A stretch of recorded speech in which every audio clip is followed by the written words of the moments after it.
Assalamualaikum warahmatullahi wabarakatuh. Kami dari kelompok 5. Perkenalkan, nama saya Nabila Urjuwana Nadifa. Saya Nila Puspitasari.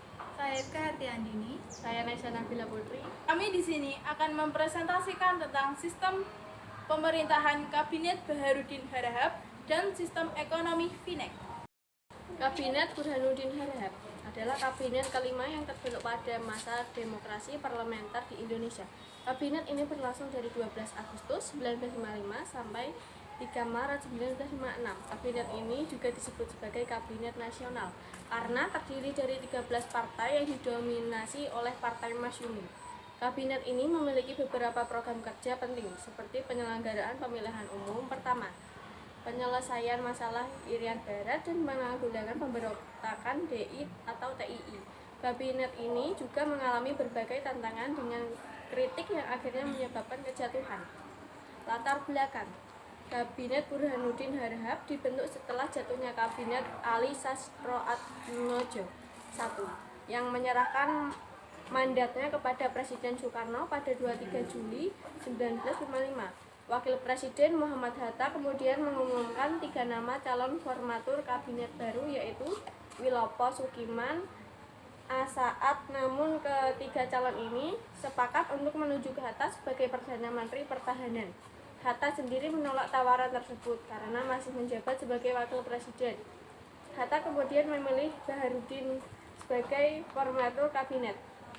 Burhanuddin Harahap awalnya menolak permintaan Hatta karena merasa tidak memiliki pengalaman dan dukungan politik yang cukup. Namun setelah mendapat dukungan dari beberapa partai besar seperti PNI, NU, dan PSI, ia akhirnya bersedia membentuk kabinet yang terdiri dari 20 orang menteri dari 13 partai politik. Kabinet ini dilantik oleh Presiden Soekarno pada 12 Agustus 1955. Kerja pokok Kabinet Baharudin Harahap. Program pokok Kabinet Baharudin Harahap adalah sebagai berikut. 1. Mengembalikan kewibawaan pemerintah, yaitu mengembalikan kepercayaan Angkatan Darat dan masyarakat kepada pemerintah. 2. Melaksanakan pemilihan umum menurut rencana yang sudah ditetapkan dan mempercepat terbentuknya parlemen baru. 3. Masalah desentralisasi, inflasi, dan pemberantasan korupsi. 4. Perjuangan pengembalian Irian Barat. 5. Politik kerjasama ASEAN Afrika berdasarkan politik luar negeri bebas aktif. Keberhasilan Kabinet Baharudin Harahap. 1. Penyelenggaraan pemilu pertama yang demokratis pada 29 September 1955. Memilih anggota DPR, dan 15 Desember 1955 memilih konstituante. Terdapat 70 partai politik yang mendaftar, tetapi hanya 27 partai yang lolos seleksi. Menghasilkan 4 partai politik besar yang memperoleh suara terbanyak, yaitu PNI, NU, Masyumi, dan PKI. 2. Perjuangan diplomasi menyelesaikan masalah Irian Barat dengan pembubaran Uni Indonesia Belanda. 3. Pemberantasan korupsi dengan menangkap para pejabat tinggi yang dilakukan oleh polisi militer. 4. Terbinanya hubungan antara Angkatan Darat dengan Kabinet Baharudin. 5. Menyelesaikan masalah peristiwa 27 Juni 1955 yang mana menjadi penyebab kegagalan dari Kabinet Ali dengan mengangkat Kolonel A.H. Kosution sebagai staf Angkatan Darat pada 28 Oktober 1955. Kendala atau masalah yang dihadapi oleh kabinet ini adalah banyaknya mutasi dalam lingkungan pemerintah, dianggap menimbulkan tidak ketenangan. Dengan berakhirnya pemilu, maka tugas Kabinet Burhanuddin dianggap selesai. Pemilu tidak menghasilkan dukungan yang cukup terhadap kabinet sehingga kabinet itu pun jatuh. Kejatuhan Kabinet Burhanuddin Harahap. Kabinet Burhanuddin Harahap menghadapi berbagai tantangan dan kritis selama masa jabatannya. Beberapa faktor yang menyebabkan kejatuhan kabinet ini adalah: 1. Adanya perselisihan antara partai-partai koalisi terutama antara Masyumi dan PNI yang memiliki pandangan berbeda tentang masalah ideologi, politik luar negeri, dan hubungan dengan Presiden Soekarno. 2.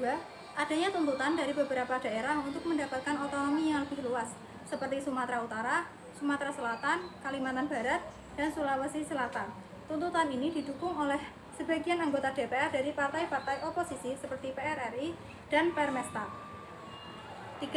Adanya usulan dari Presiden Soekarno untuk membentuk Dewan Nasional yang akan menjadi lembaga tertinggi negara yang berwenang mengambil keputusan politik penting.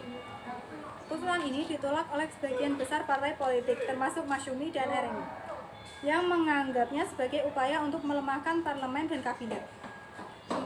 Adanya gerakan mahasiswa yang menuntut reformasi politik dan pemberantasan korupsi.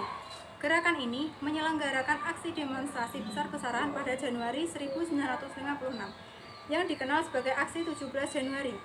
Gerakan ini juga mendesak agar kabinet segera diganti dengan kabinet baru yang lebih bersih dan efektif. Akibat dari berbagai faktor tersebut, Kabinet Burhanuddin Harahap kehilangan dukungan dari parlemen dan rakyat. Pada 3 Maret 1956, kabinet ini mengundurkan diri secara kolektif. Presiden Soekarno kemudian menunjuk Ali Sastroamidjojo sebagai formatur kabinet baru. Sistem ekonomi FINEK, persaingan finansial ekonomi. Pada masa Kabinet Burhanuddin Harahap dikirim delegasi ke Jenewa. Kebijakan FINEK adalah untuk melakukan renegosiasi perjanjian KMB terutama masalah hutang dan kedudukan Uni Indonesia Belanda. Pada masa pemerintahan Kabinet Burhanuddin Harahap, Indonesia mengirim delegasi ke Belanda dengan misi merundingkan masalah finansial ekonomi. Tujuan FINEK dibentuk untuk menyelesaikan masalah ekonomi antara Belanda dengan Indonesia di masa Kabinet Burhanuddin Harahap dengan mengirimkan delegasi ke Swiss. Delegasi itu mencapai kesepakatan FINEK, di mana hubungan FINEK Indonesia dan Belanda hanya berlandaskan hubungan bilateral dan persetujuan FINEK hasil KMB dibubarkan. Pada masa Kabinet Burhanuddin Harahap, dikirim delegasi ke Jenewa untuk merundingkan masalah finansial ekonomi antara pihak Indonesia dengan pihak Belanda. Misi ini dipimpin oleh anak Agung Gede Agung. Pada tanggal 7 Januari 1956, dicapai kesepakatan rencana persetujuan FINEK yang berisi: 1. Persetujuan FINEK hasil KMB dibubarkan. 2. Hubungan FINEK Indonesia-Belanda didasarkan atas hubungan bilateral. 3.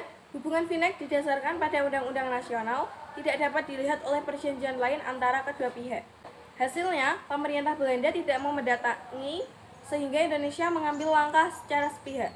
Tanggal 13 Februari 1956, Kabinet Burhanuddin Harahap melakukan langkah pembubaran Uni Indonesia Belanda secara sepihak. Tujuannya untuk melepaskan diri dari pembubaran keterikatan ekonomi dengan Belanda. Tanggal 3 Mei 1956, akhirnya Presiden Soekarno menandatangani Undang-Undang Perbatasan KMB.